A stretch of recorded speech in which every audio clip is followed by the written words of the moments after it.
Alcohol, the most widely used drug on the planet. Under its influence, we get drunk, we embarrass ourselves, we have sex, we get sick, and some of us die. But what really happens to the body when we drink? Why does alcohol make some feel good and others feel terrible? It may be the most popular pastime in the history of the world, but what do we really know about the making of a hangover?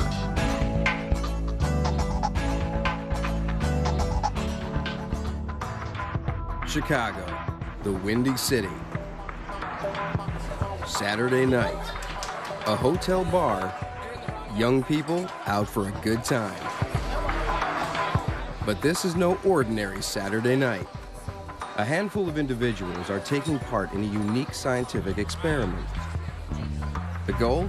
To explore just how alcohol affects the bodies and behaviors of ordinary people during a night out on the town. A specialist in alcohol-related diseases, Dr. Mike Baldinger evaluated each of our volunteers earlier in the day to make sure they were fit to participate. Eddie is a 32-year-old operations manager. What's the most you would drink on a given day? About 18 beers. 18 beers? About a couple shots and some mixed drinks. So you'd have 18 beers plus shots on a heavy drinking night? Yeah. Dave, also 32, is a graphic designer from London. When you drink, sometimes do you have a lapse of memory for what happens? All the time. Quite often do sort of go, did we go to that place? I can't remember going to that place. I wasn't there. Robert, our youngest volunteer, is a 21-year-old college student. We drink pretty heavily, maybe 9, 10 drinks on Thursday, Friday, and Saturday, and sometimes, usually on Mondays, we drink quite a few beers too. Sometimes Tuesdays or Wednesdays, but never both. Kathleen is a 34-year-old insurance executive. After the accident, you know, it would be the greatest, most prophetic thing in the world to say, I never took a sip of alcohol again. You know, I'm an absolute teetotaler and alcohol is evil. But I do still drink. 25-year-old Cammie works in advertising. How much do you usually drink in an evening? 6 to 7 drinks. And what kind of drinks do you drink? Anything. And Jessica is a 23-year-old mom and a billing clerk. So I think for me, it's like more of a social thing. It's not really, you know, if I come home and I'll have, you know, a drink. I'd rather have water, iced tea or something. So it's just like, you know, when I hang out with my friends and stuff. It's 6:30 and the bar is open. Our volunteers begin to drink. Each has been asked to bring along a handful of their drinking buddies who will keep them company during the experiment. Cameras are mounted throughout the bar to monitor their activity as the night goes on.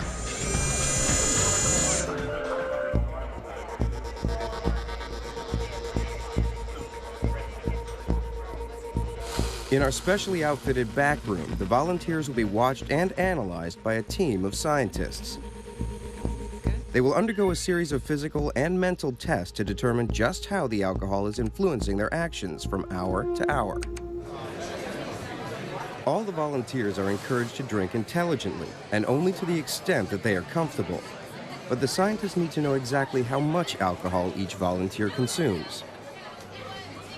Color-coded tokens are used to buy drinks at the bar, and a record is kept of each volunteer's orders. Medical personnel are standing by just in case someone goes over their limit and needs help.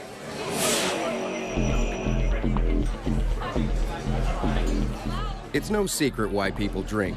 Alcohol makes us feel good. It can open up a magic world of elation, talkativeness, and laughter. But what exactly happens when we take our first drink? As Cammie sips her first cocktail of the evening, the alcohol passes through Cammie's mouth, down her esophagus, and into her stomach and intestines, where it's absorbed into the bloodstream and carried to the liver. The alcohol will eventually be broken down here, but for now, it travels to the brain. From there, it can begin to impact a whole host of physical and mental functions.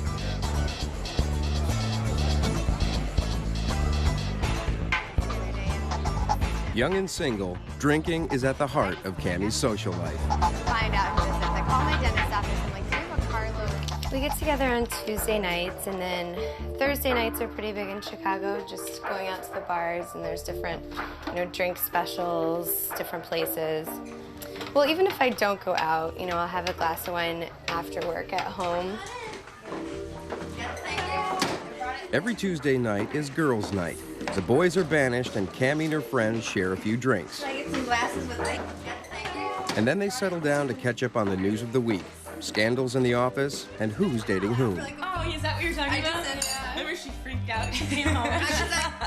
Alcohol relaxes us. It loosens our tongues, raises voices, and sometimes inflames passions. Much to give me a free bracelet. I thought the coordinator. We think of alcohol as a stimulant, but actually alcohol depresses the central nervous system like an anesthetic. In fact, alcohol was used as an anesthetic before ether came along. So the old westerns where you bite on the bullet and you drink the whiskey. It acts as all other anesthetics and sedatives. However, it starts by sedating those systems within our brains that rein in and hold our behavior to an accepted norm. So we remove inhibition, we become euphoric and disinhibited. With our inhibition suppressed, we become less discreet, more talkative, louder, and sometimes more confrontational. An argument breaks out between Dave, one of our volunteers from England vacationing in Chicago, and some local pool players. No, you're making that up. I have never heard that in my life, ever. Because you're in the States. Okay, all right. The sad truth is, alcohol and aggressive behavior often go hand in hand.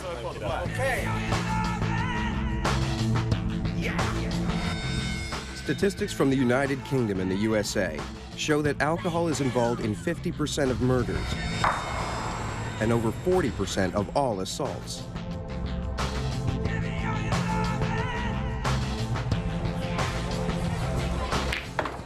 Thankfully, Dave and his fellow pool players settle their dispute on friendly terms, and the game continues under British rules. 32-year-old Dave is a graphics designer from London who drinks between 4 to 9 drinks 5 to 6 times a week. I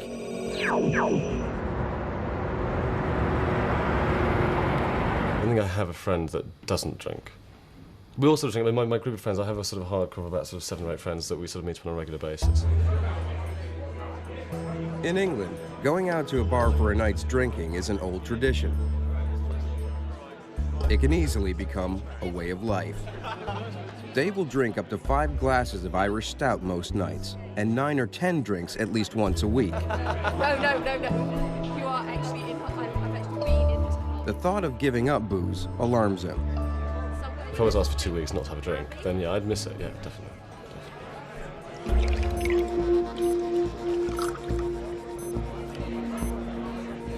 So what is it about alcohol that makes drinking such a pleasure for most of us?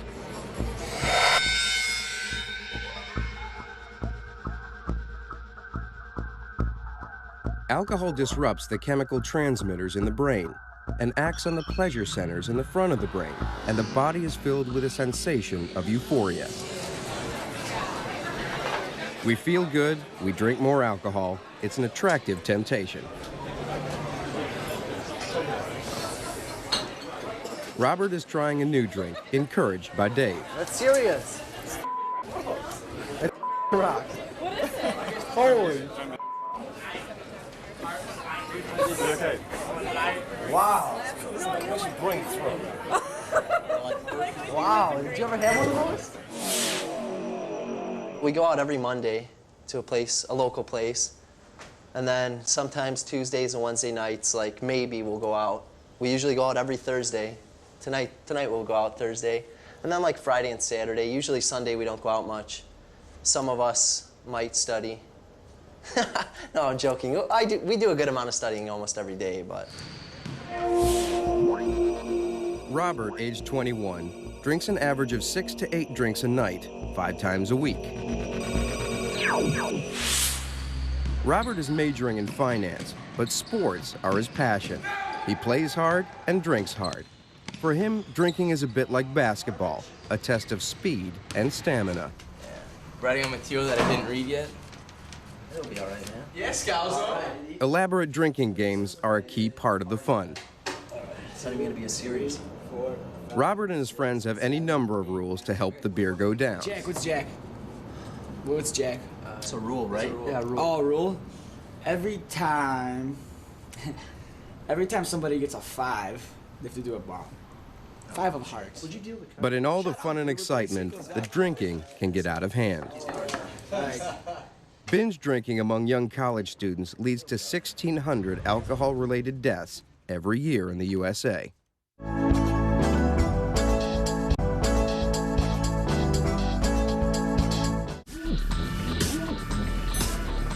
With his college friends, Robert is on a classic binge drinking session.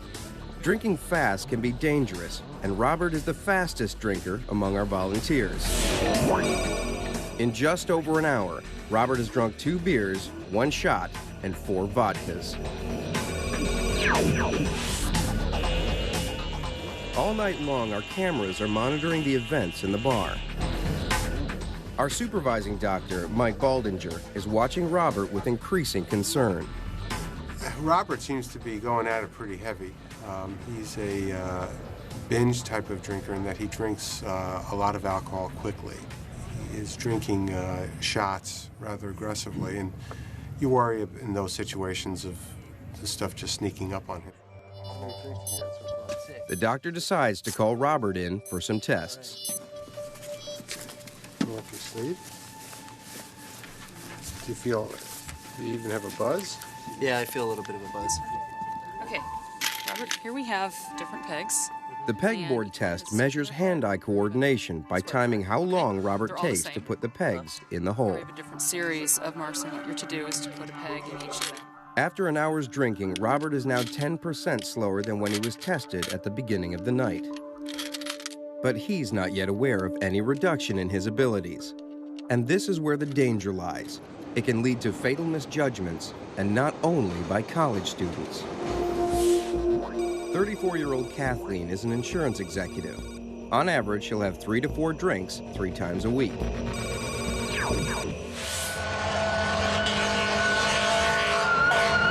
Kathleen likes to drink, but she's been a careful drinker since one dark night 12 years ago.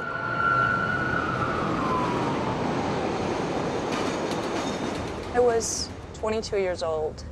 I was in an alcohol-related car accident, and it was very serious. You know, and this is how bad it can be. This is how alcohol can just get you when you're not even thinking about it, because I was the passenger, and it was a path that we took all the time, and we got on the expressway going the wrong way and hit somebody head on. It was bad. The driver of the other car was killed. Kathleen herself was badly injured and spent 6 months in a wheelchair. Statistics show that in the United States, 30% of emergency admissions to hospital were alcohol-related, as were 25% of fatal falls, 30% of drownings. And alcohol was involved in a dramatic 50% of road traffic deaths.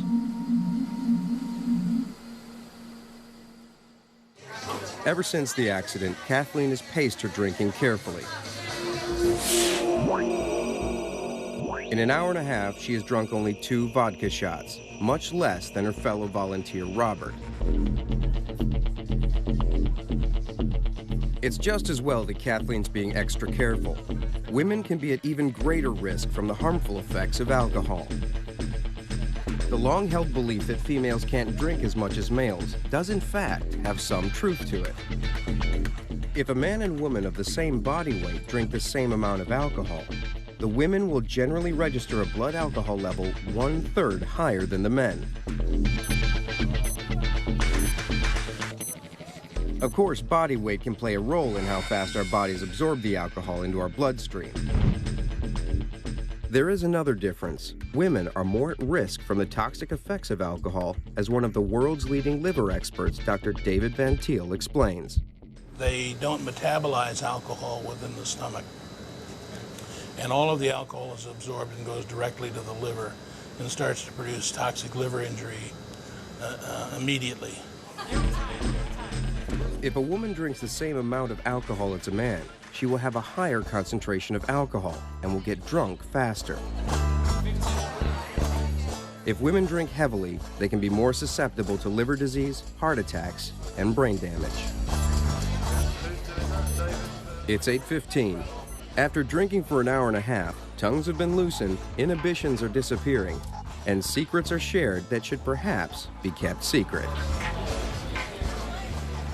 Well, we were together for like high school sweethearts. That's how I was pregnant with her when I graduated high school. Well, what's bad with mine? I'm 30. I got married when I was 23. He was 28. The guy is 30. Jessica has a heart-to-heart with a woman she's just met at the bar. 31 years old.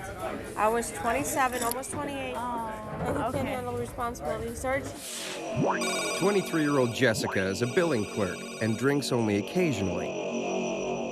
I used to go out a lot more. Now it's probably like every 2 weeks, you know. When we get to the bar or club, we'll have drinks and stuff. Probably the whole night I'll have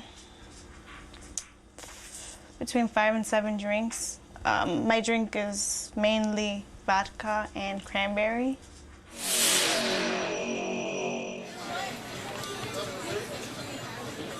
Jessica doesn't drink regularly, but when she goes out, she likes to party. Tonight in the bar, Jessica is drinking fast, perhaps too fast. Fortunately for her, the drinks are being monitored.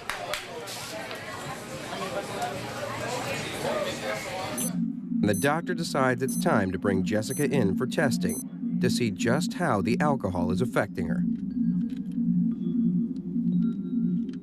It's clear that Jessica's motor skills and coordination are being shut down. Seconds, so it was a little bit longer than your... And she's now much more likely to have an accident. When breathalyzed, Jessica's blood alcohol level means that she would certainly be a danger driving any vehicle. It's above the legal limit to drive in some countries in Europe. 3. Jessica's blood alcohol level has reached 0.53%, the highest in the group so far.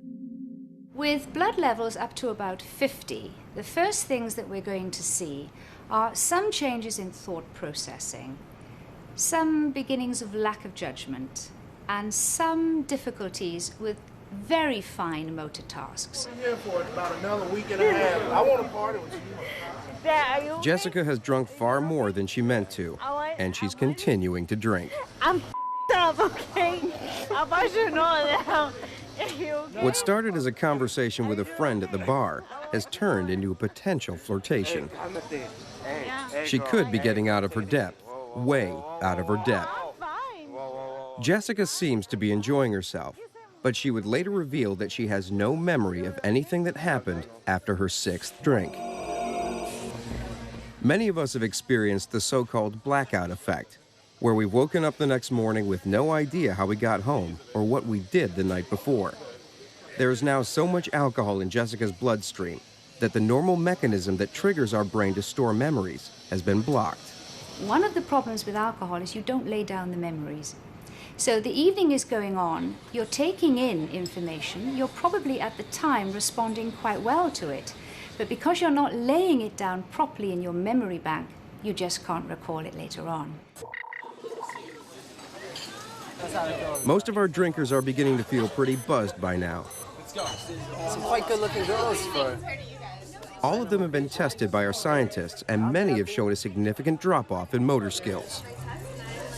We're also in first place after about 9 or 10 drinks. Robert, our young college student, is still drinking heavily.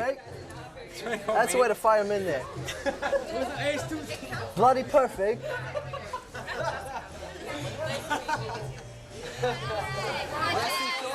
Robert has just finished his 10th drink. 2 beers, 6 vodkas, and 2 shots.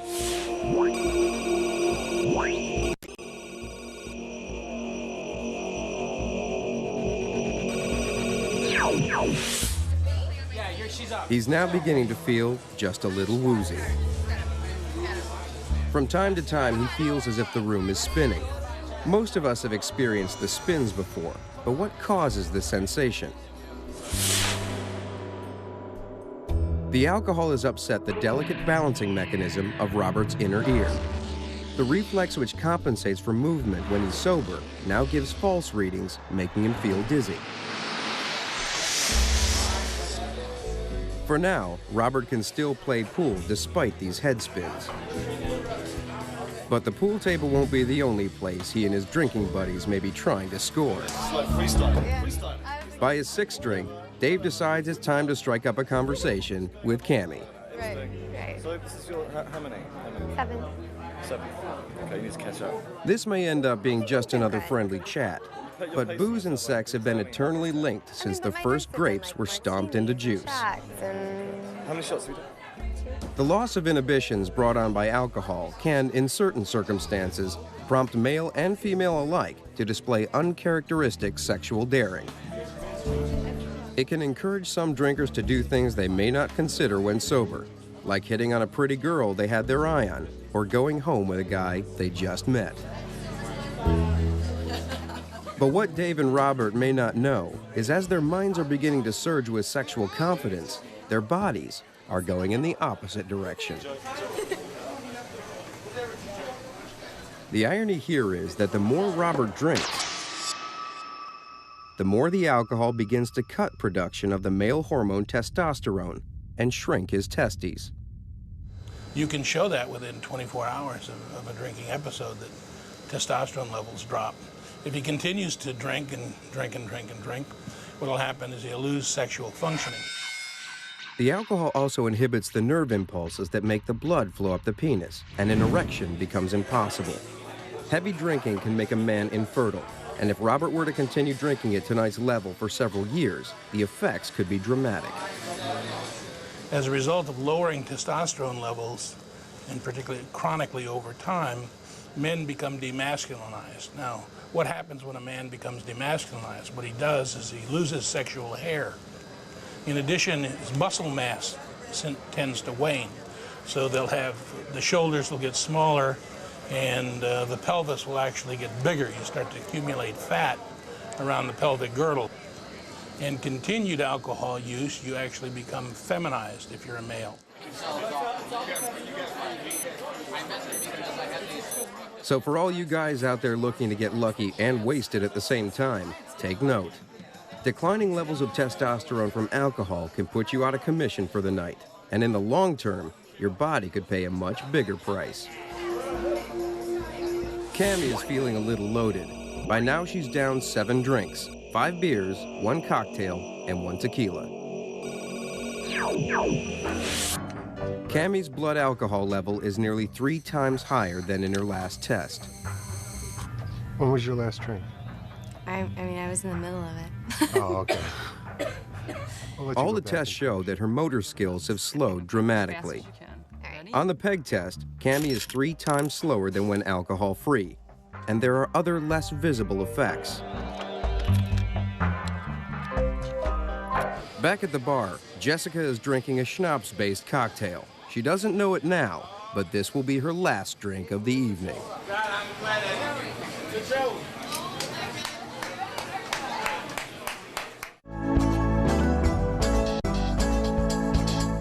Go ahead first.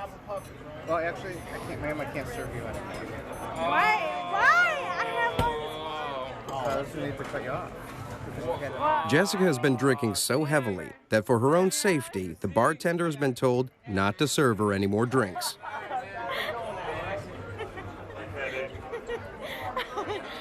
Whatever. Whatever. Have some water. You're gonna wake up with a throat like sandpaper. She got a lot of life in her. Life in her. So every drink I made, you say I'll bet you. Jessica is finding it difficult to follow what's going on. I don't understand. Jessica has now had 17 drinks. she has a dangerous blood alcohol level of over 200%. Between 200 to 300 milligrams percent in the naive drinker, you are running into a very definite danger zone. Here, respiration is being affected. Cardiovascular function, the functioning of the heart, is being affected. And death is possible at this level.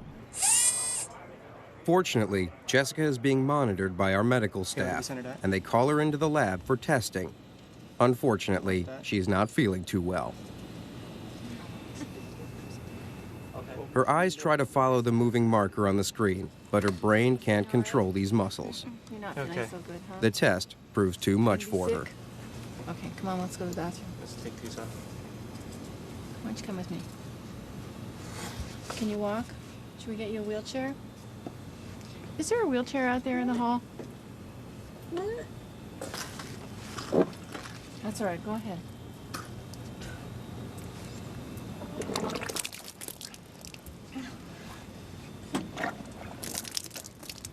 There you go.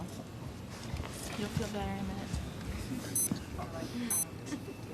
Well, Jessica's had an unusual amount of alcohol given her past history of use, and she's had an alcohol overdose, and as long as she's still arousable and the next hour or two she's okay, we'll just pass it off to too much drink. If she gets any more sedated, then the caution would lend us to send her over to a hospital to be observed. Okay, drinking for Britain.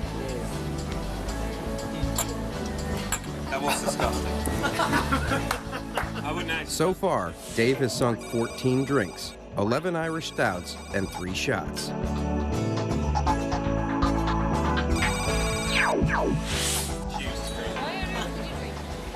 Because it's there. It's only small, but. Okay. In his final tests of the evening, all Dave's motor skills have slumped dramatically.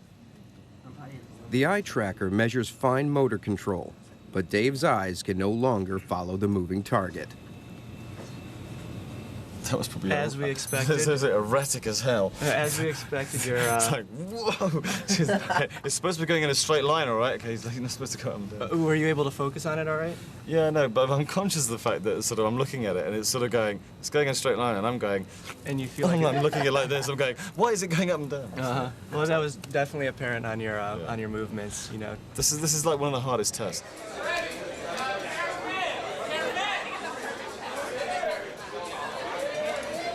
Meanwhile, back in the bar, Robert has now downed 15 drinks. 3 beers, 9 vodka and lemonades, and 3 shots.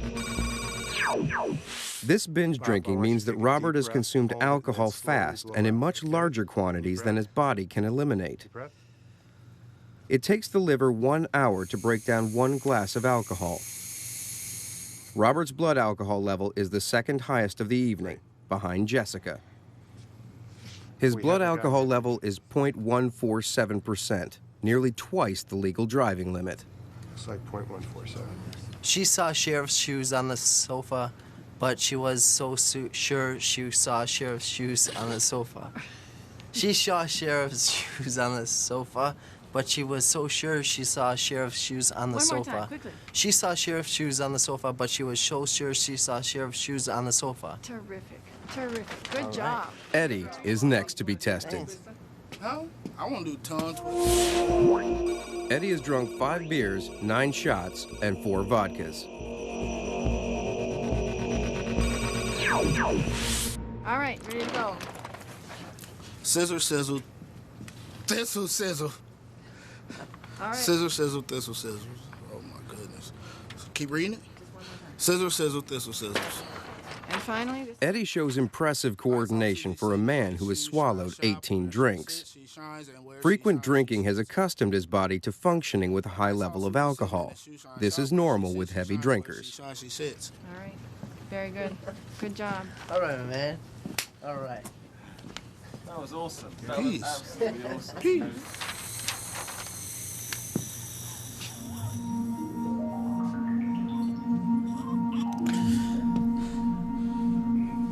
Why haven't that stopped yet? There we go. It's slowing down. Slowing down. Slowing down.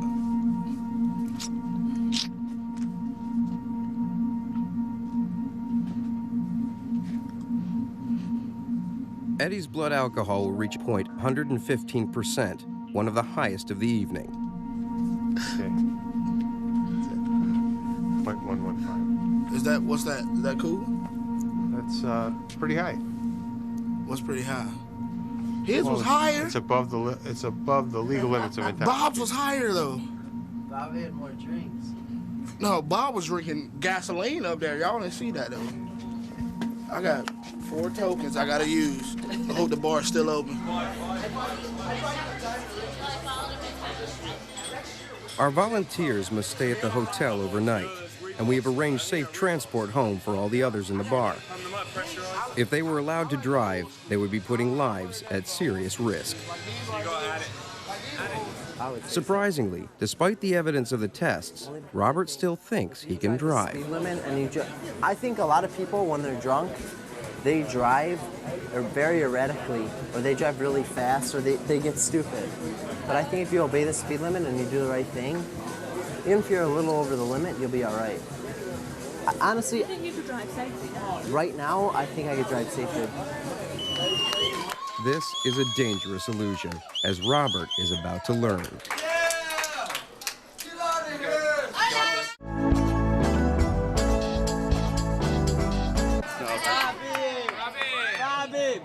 Hold on, officer. A Chicago police officer has been brought in to perform the standard sobriety tests on all our volunteers. If any of them were pulled over while driving, they would need to pass these tests or risk a possible charge of driving under the influence. You can see the tip of my finger, right? I just want you to watch it with your eyes only, okay? Don't move your head. Officer Bear is looking for slow and erratic eye movement, which are both strong signs of failing motor coordination. His eyes are like, Daddy, I need a bail check. I never. What's that?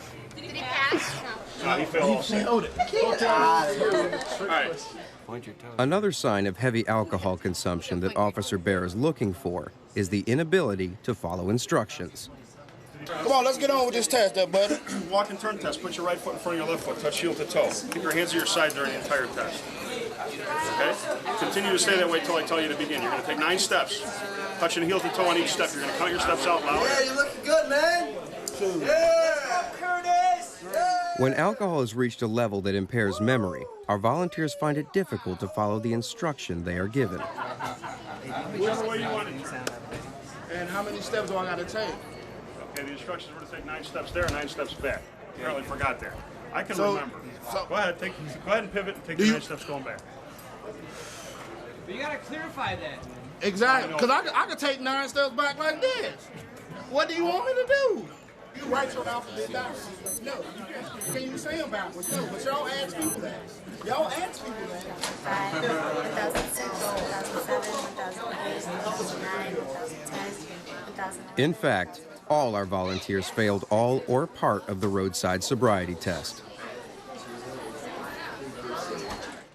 Over the next 12 hours, the drinkers will be monitored in their hotel rooms.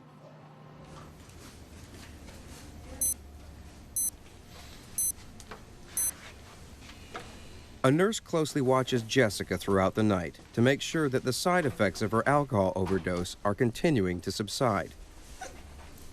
Jessica, how you doing? Okay? Let me check your pulse. Every hour, she also checks the other volunteers. Hey. Some will have no recollection of getting into their room because of alcohol-induced memory loss. Fine. How did you guys get in here? How many? I think I was sleeping. How many drinks did you have? I had about 15. 15. Yeah, you guys snuck in on me. Yeah, let's check your pulse for Okay. me. See how you doing. No, I'm alive. I'm doing good. Solomon. Alcohol poisoning is always a danger for individuals who overdo it. Did I do okay? But accidental death from inhaling vomit can also be a more serious risk. Catch you guys tomorrow.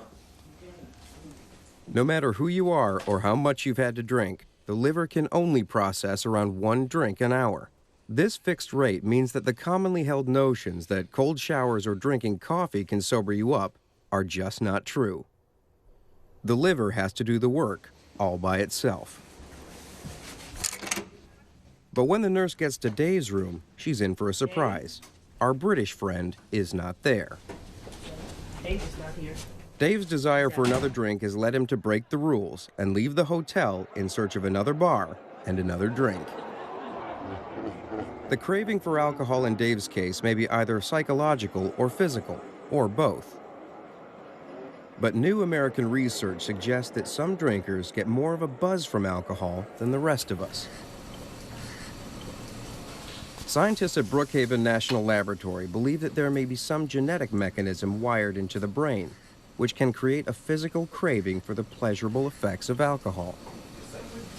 To test their theory, they experimented with rats.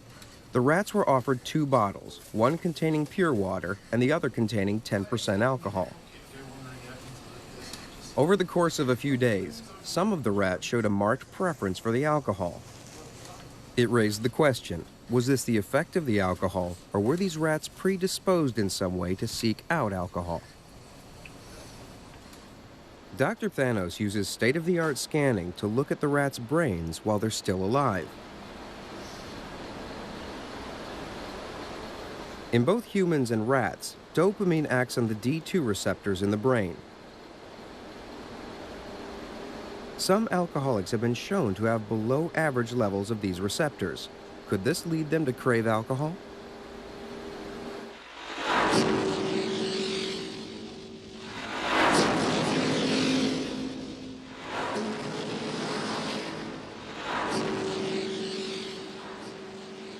The scientists at Brookhaven wanted to find out if increasing the levels of D2 receptors in the rats' brains to normal levels would reduce the rats' alcohol consumption. The results were very dramatic. The animals that had a very high level of alcohol preference, 80, 90%, after treatment with the D2 gene, their alcohol preference went down to 30, 20% in a matter of days, really 3 to 4 days. But quite a dramatic shift in behavior, in alcohol intake. It's early, but this genetic research may one day enable doctors to help heavy drinkers cut their consumption as dramatically as these rats.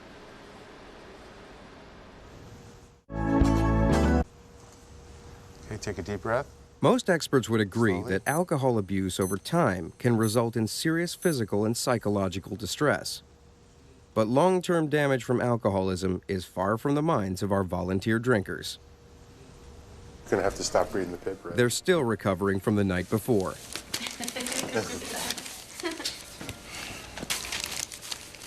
How you guys doing? There are a few aching heads. According to the breathalyzer test this morning, blood alcohol levels for most have fallen to 0. Okay. But the effects of a heavy night of drinking are still taking their toll. So you have a big bottle of water. Do you just naturally reach for that after a night of drinking? Yeah, definitely. Water's good. Nobody's quite sure what a hangover is. It's a combination of events. One is it may be a combination of the effects of the alcohol combined with lack of sleep, lack of eating. Under what circumstances do you get a hangover? I rarely get them just because I think I control. So do specific drinks intensify our hangovers? Does mixing different types of booze set us up for a painful morning? Wine usually is a killer for me. Like last night I mixed a lot of drinks, and I think that's why I feel a little sick this morning. Is it the mixing of drinks, or are there certain types of alcohol that you are more likely to get a hangover? I think it's the mixing. Some beer and then rum and vodka. I think that's what. Unfortunately, science has little to offer on this count. The anecdotal information suggests simply that different people react differently depending on the situation.